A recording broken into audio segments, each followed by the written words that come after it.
located in Calicut, around 15 kilometers away from the city, on this beautiful hillock here, which is around 800 feet above the sea level.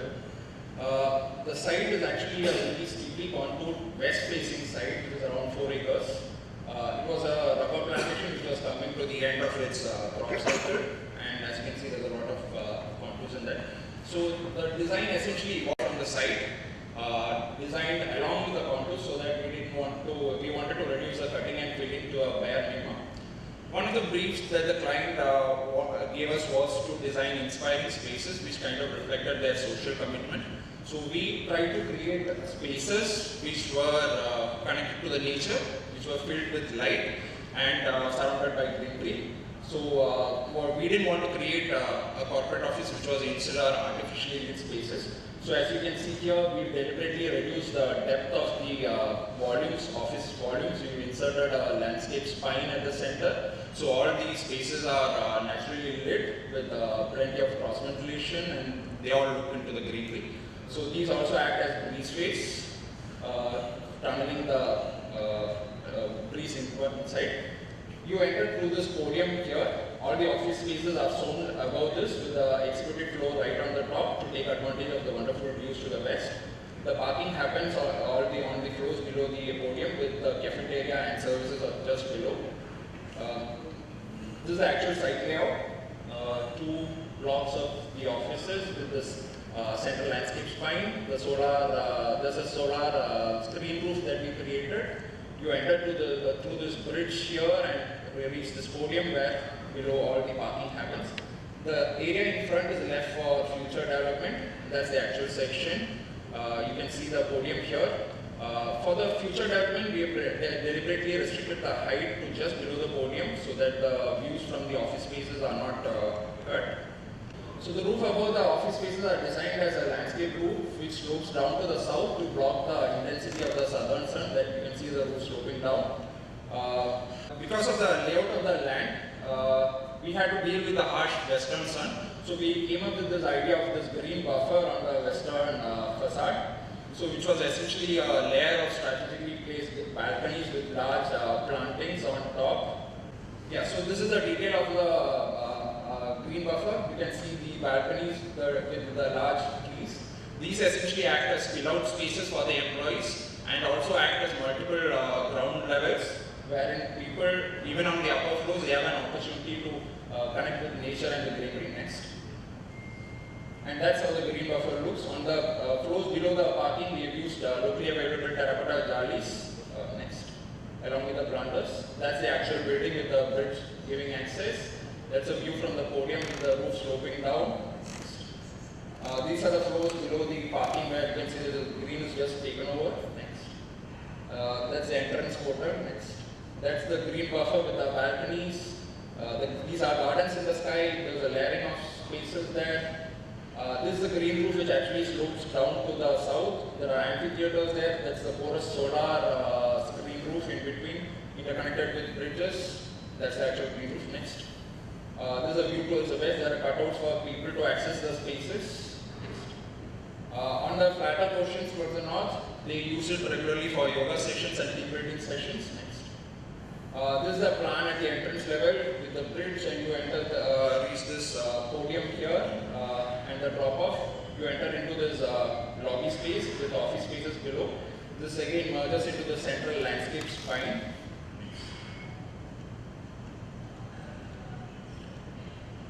That's the view to the podium. Next. That's the drop off with the layers of green. Next.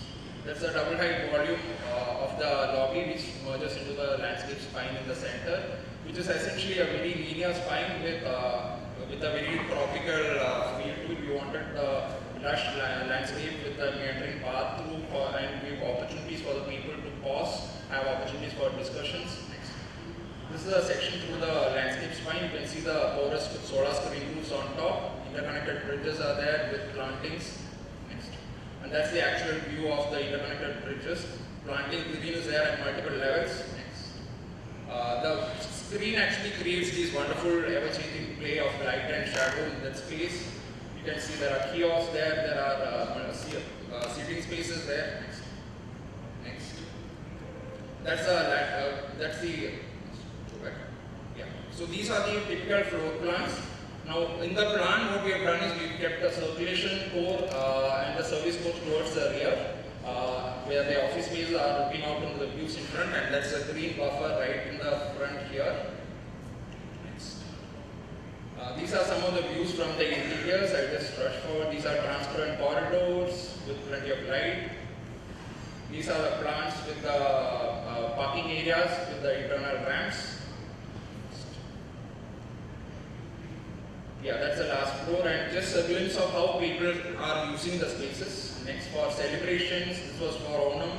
Next, again for discussion, for teaching sessions, for gatherings, for larger meetings. Again, people just enjoy the space. I'll just leave with a small video. Can you just play that? Just you can run in the background just to see how the people use the space actually. This was done by the clients for the Onam celebration. They had made this video and sent it to us just to see how people use the space at multiple levels. They use the bridges. That's the rooftop.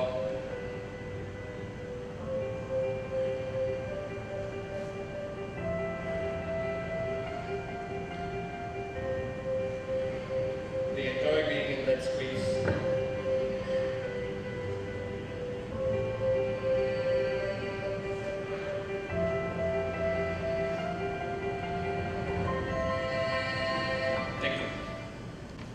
Is there any relationship of this corporate headquarters with general public? It is meant for the employees. The public have to be, it's part of their business, it's a business entity, so people do have to come to the office. But it is, at the same time, it's not set in a very urban context, it's slightly on the outskirts. It's an exciting place for the employees. Yeah. Good workplace. However, where that interaction occurs with the outsiders who are not working here, Yeah. that area needs to be explained a little more than what we have. Yeah. That's the entrance for the public, and the lobby is where they are directed to the different departments and the different divisions they have.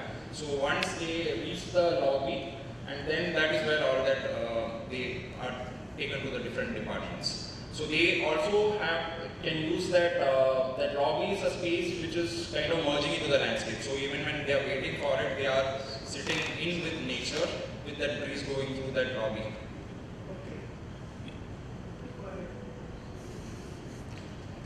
Yeah, I have a couple of questions. So if it's just a follow-up question to that, but if it is located so far outside the city, Yeah. and also it seems to be a place where you can only go by car, it's not really oriented towards interaction with the public, is that correct? Yes, the interaction with the public is mainly with the interactions they have with their consultants, with their vendors. It's primarily a space for their employees. It's a campus situation. It's a campus, and they have their own bus services which they take them. It's not very far from the city, it's a 20-minute, 30-minute drive from the city center. So a lot of people are around from there. There was there were a couple of visuals which showed a view from a distance. Could we go to one of those? But a distance from... Yeah.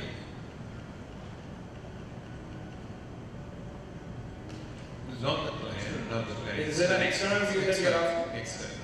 Yes. No, not yet. Okay, that's it. Yeah. There seem to be two segments to this.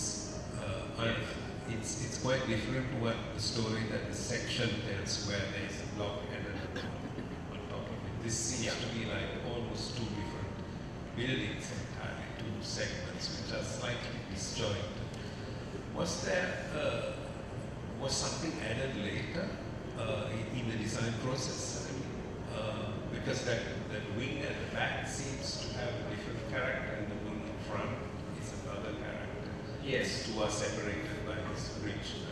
Yeah, so I think it was deliberate because all the office functions happens on the blocks above the podium. All the parking and services are only there for the low portion. So there we didn't need to have an elaborate spill out spaces for the employees, all these green buffer that we talked about we reinterpreted it in a slightly different manner. We use locally available terracotta jalis here. So that's because the parking and all the services that are happening in it's a almost 2 lakh square feet office. So the office spaces, everything happens above. And we were forced to work with the lay of the land. So the building actually steps down. One more question. I mean, the landscape is so lush. Yes. Really something. Thank you. Where do you get the water from to maintain all this? This is part of a larger development that the client is doing. They are also developers, the Manabar developers. So this project has got a naturally rainwater harvesting pond which is located on the inside of that development, which has got around 1.2 lakh liters per daily capacity. So that takes care of this. We are also reusing all the water from the roof. Now the roof water is all channeled and percolated into the ground. The STP recharge water, which is probably around 35,000 liters, it's all used for the landscaping. So the landscaping is taken, almost 90% is taken care of by the STP recharge, which we are using for. Okay, I think mine is a little question of poetry. For me, you mentioned rubber tree, Yes. right? That is what it was. So Yeah. it was landscape, it was trees. Yes. My reaction to this is too much of between. Well, maybe the program required and so on and so forth. Yes. But was there an element of fragmentation possible so that we saw less of building? Because what happens is there is great landscape in the main street. Yes. Wonderful. And it Yes. also allows natural light and so on.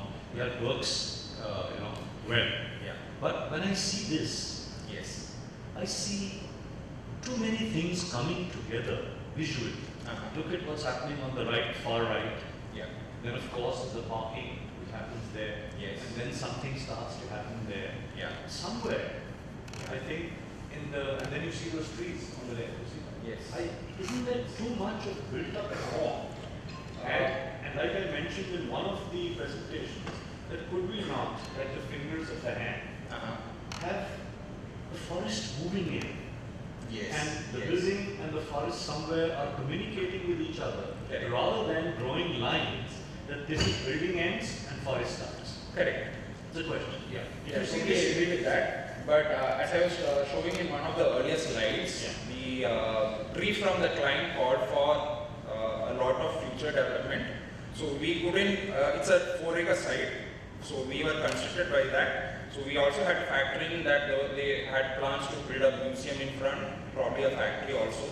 So we couldn't use the entire site, and that is why we kind of restricted. It's a very compact building, as you said. But that being said, there are green which is going, and the rubber plantation was essentially a monoculture. Now we've changed that and we've added more green. We've actually brought in more green, and even the staff, the connect with the nature is much more. So that's how we try to address that.